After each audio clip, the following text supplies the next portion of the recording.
Well, hey, everybody, this is Robert, and welcome to Outbreak News Interviews. Now, in Manatee County, Florida, county animal welfare is warning the community about a rise in canine parvovirus, or better known as parvo, recently. On today's show, that's what we're going to take a look at. We're going to look at the ABCs of parvo. And joining me today is Jennifer Miller, DVM. Dr. Miller is the veterinary technical marketer, U.S. Pet Health with Elanco Animal Health. Dr. Miller, welcome to the program. Hey, Robert. Thanks so much for having me. Happy to be Yeah. here. All right, excellent. Let's go ahead and start out with some of the basics. What is parvo and how common is it? Yeah, canine parvovirus, or parvo for short, is a pretty nasty viral disease that came to the United States in the 1970s. It is a global virus, so this is one that impacts all around the globe, with the US, Latin America, and China really being hotspots for canine parvovirus. It's a really contagious virus and it's really hardy. So it's one that lives in the environment for up to a year, even through some pretty severe weather extremes. And if it's not treated, unfortunately, we can see up to a 91% mortality rate or a death rate for these puppies that are fighting this virus. It primarily affects rapidly dividing cells in the body. So for puppies, that typically is mostly the gut, and it affects these puppies that have either not been vaccinated or they're not through their vaccine series yet. So primarily it's through these young puppies that end up getting parvovirus. It's a little bit of a tricky number to pin down how many parvo cases there are each year because it's not a reportable disease. But what we've found through some transactional data is that there's around 330,000 cases in the US each year for canine parvovirus, which, if you look at that on the daily basis, that's around 900 cases each and every day. Yeah. So, in other words, very common. Yes. And you mentioned puppies several times in that summary. Um, so, puppies are most affected versus adults. And what breeds of dogs are most susceptible to parvo? Yeah, parvo really can affect any dog. So puppies or adults, and really any breed of dog. We see it most commonly in puppies because they just haven't either been vaccinated or haven't been through their vaccine series yet. Whereas most of your adult dogs have at least seen some vaccines for parvo in the past, which the vaccines do offer really good protection for parvovirus. It's just these pups that haven't been vaccinated yet that end up getting susceptible to it. Um, but yeah, so it's really any dog that can be susceptible to it, but mostly puppies and these unvaccinated ones. And the hard part for parvo is that it can really cause a lot of havoc on the guts. I mean, we mentioned that a little bit earlier, that it affects the guts primarily, but you can see things like vomiting, diarrhea. They can go off their food or get some inappetence, even get some blood and some of those signs, which can be pretty serious and severe. Mhm. Um, so, is this a zoonosis? I mean, can this be transmitted to people? That's a great question, but we don't know of any parvo that's transmitted from dogs to people. So we don't typically think of this as a zoonotic disease Mhm. with canine parvovirus. I know you were asking me before about cats, and we do see that whenever parvo first came to the dog, it was actually thought to be a mutation of the cat parvovirus that actually jumped a little bit and started infecting dogs. So the parvoviruses between dogs and cats are very, very similar. There's only like two or three base pairs that are different between these viruses. They're very similar viruses. So you can actually get parvovirus in cats, and that condition is called panleukopenia. So it has a little bit of a different name, very similar signs in the cat, and very similar viruses that can actually infect dogs or cats. Yeah. Now, concerning the pathology, you touched a little bit on some signs and symptoms. You hmm mentioned that there's a pretty high fatality rate. But for the viewer out there, what are the typical signs and symptoms of parvovirus? What would they see in their dog, puppy? Yeah. Yeah, what you're going to be watching for is things like they're going to go off their food. So they're maybe going to skip a meal, which, normally we think of puppies as pretty ravenous, right? Like they want to eat everything, they're going to chew everything. So if you see a puppy that's going off their food and acting a little mopey, like those are kind of warning signs of something's going on. And then, especially if they start vomiting, if they have diarrhea, if you start seeing blood in the vomit or the diarrhea, those are pretty big warning signs. One of the hardest parts with parvo is that the signs can be pretty vague, right? Like you think of a puppy, they get into the trash, they get a new toy, they get new treats. All of these things can lead them to having an upset tummy. And it's hard to know, is that upset tummy because of a new toy, a new treat, getting into the trash, or is it from this deadly virus? So that's where it's always really good for your pet owners to make sure that they're in contact with their veterinarian if they're worried at all. Like, is this something more serious? Talk with your vet, get your pup in, make sure that they're getting examined and tested appropriately, because the earlier you intervene with treatment for parvo, the better the outcome it is for the puppy. Okay. So, and you mentioned parvovirus in the feces. Is this how it's spread from animal to animal? It's primarily spread through the feces. So if you have an infected dog and they are out pooping in the environment, just totally normal dog things, right? They can shed that virus through the feces, so they're contaminating the environment whenever they do that. It's also spread through the vomit. So if they happen to have that infected dog and then they vomit, you could see some virus go out that way. So think of bodily fluids, that's how it can be transmitted. But anything that's contaminated with that. So even if you are walking through a park, right, and you get some on your shoes, you might not know it, right? And then that could be enough to transmit it into the environment to spread it to your pup. And that the hard part though is, again, this is a really hardy virus. So even if you had a sick dog that was in the environment 6 months ago, 10 months ago, that virus is still living in the environment in that area, even through harsh winters, even through extreme heat. So these are viruses that live for a very, very long time. So you might not know that you're coming in contact with a contaminated environment.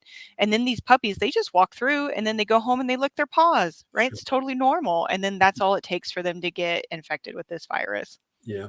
So, how is it diagnosed? I mean, is there like laboratory tests you can send to IDEX or Antec or any of these big veterinary labs, or is this by symptomology?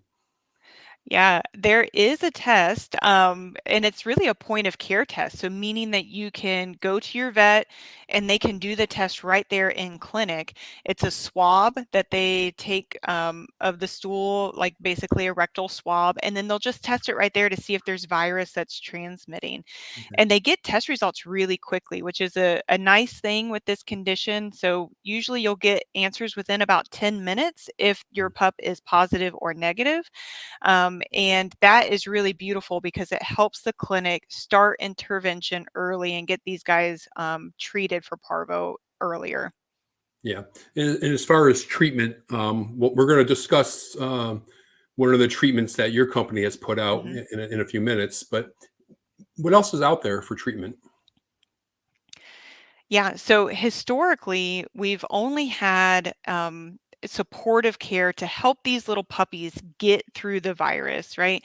We've had things like fluid therapy if they're getting dehydrated, maybe some medication to stop the vomiting, to stop the diarrhea, things like antibiotics if it looks like they're becoming septic or they've had bacteria that have now gone from their gut into their bloodstream, because again, that virus just really attacks that gut. So we can give them some supportive care to get them through that viral infection. But we've only been supporting the pup, giving them more resources to be able to fight this off. Just about a year ago, Elanco had our first ever monoclonal antibody approved, conditionally approved by the USDA, and it actually targets the parvovirus directly. So it goes in and it stops the parvovirus. Because before then, so think 1970s until 2023, we've not had anything that actually stops the virus. So we're Mhm. so excited to see this new product on the market to get out there and help these puppies give a better fighting chance against this virus. Now, you mentioned the fatality for a puppy with parvo, it's above 90%. So it's pretty dire. But if you have a puppy that was they did the 10-minute test and they said it was parvo and they got hospitalized. What Mhm. is the prognosis for a puppy in that situation? It's pretty variable on the prognosis. I practiced here in central Indiana, and I always gave these guys kind of a 50-50 shot on if they were going to make it or not, depending on, are they going to hospitalize? Are they going to treat at home? Are they at a 24/7 facility, an ER Mm-hmm. type care, or is it more of a day hospital situation? So there's a lot of factors that go into what that overall prognosis will be for the pup. But I mean, I will say that with supportive care, we can get a lot of these guys through the viral infection. But sometimes it's unfortunate we still see some puppies that pass from parvo, even with good supportive care. It's a pretty nasty virus, and it can rapidly advance for these guys. Yeah. Prevention. You mentioned the vaccine, and you said the vaccine is relatively effective. Um, Other than the vaccine, what other kinds of prevention are out there? Yeah, the biggest prevention is going to be vaccination for these pups. And I think that a lot of people get their dogs vaccinated, they're doing everything right, and it's just that the puppies aren't completely through their vaccine series whenever they get exposed and infected with this virus. So I think that it's not that necessarily that the vaccine's failing or anybody's doing anything wrong. It's just that they haven't completely been through that vaccine series to help provide their most immune system response to the virus. And aside from that, so vaccines really the cornerstone of prevention, but another big part is awareness of the virus, right? Like we've identified that only about 44% of animal owners actually know what parvovirus is, and 20% of dog owners have zero idea what parvovirus is. So, another big part is increasing awareness of what parvovirus is, know about the symptoms, those things like like going off your food, getting a little mopey, vomiting, diarrhea. If you have all those signs, plus you've got a young puppy, those would be warning signs to go ahead and contact your veterinarian, see if there's extra testing that they want to go in and do. And then additionally, be aware of dog poop, right? There's parvovirus that can be spread in dog poop, and those can be in the environment for quite some time because of the hardiness of the virus. So that's another big part. And then you can actually sign up for some parvo alerts through ParvoTrack, which is our first interactive map that actually tracks parvo cases throughout the United States.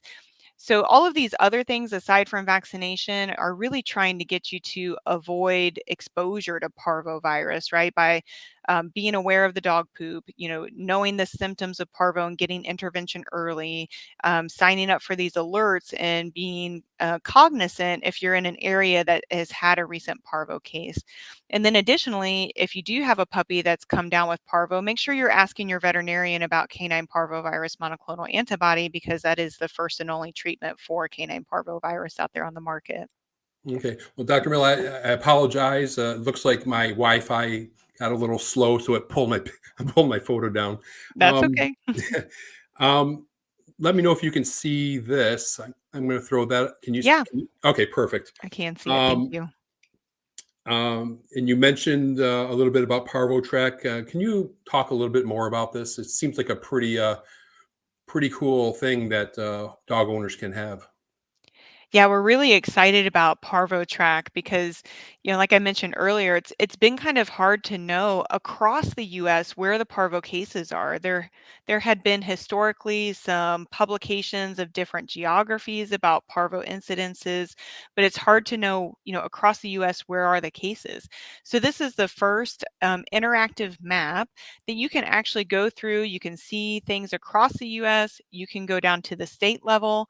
You can actually go down to the county level and search by zip code, and then you can see where the parvovirus cases are and is there one in your area.